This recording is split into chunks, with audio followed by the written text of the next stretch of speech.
Hello, today's video is the parable of the rich fool. This comes from Luke chapter 12, verses 16 through 21, and the entire context is really 13 through 21, but the parable doesn't start till verse 16. Alright, this is interesting. I'm not going to read the entire thing, but there's a rich man who had an abundant harvest, okay? And he said to himself, I have such an abundant harvest, I have no place to put my crops, right? So he says he'll tear down his current barns and build even bigger ones. And that way he'll have plenty of grain stored up for all his life. He'll take life easy and eat and drink and be merry. But verse 20, but God said to him, you fool, this very night your life will be demanded from you. Then who will get what you have prepared for yourself? Verse 21, this is how it will be for whoever stores up things for themselves, but is not rich toward God. A couple of things that come to mind when I read this. The book of Ecclesiastes, if you've ever written this, talks about hevel, which is a Hebrew word that means like vapor, but ultimately means somewhere in the realm of futility in English.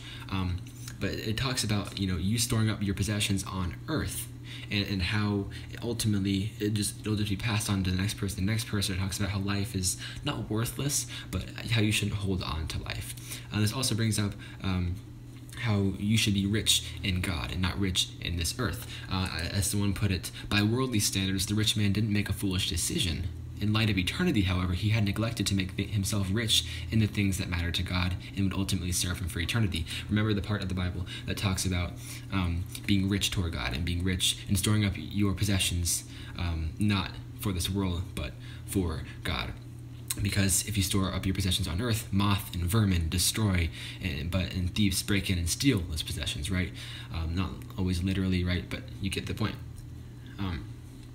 But in heaven, if you store up your possessions in heaven, right, and be rich toward God, those things are eternal because heaven is eternal and the afterlife is eternal.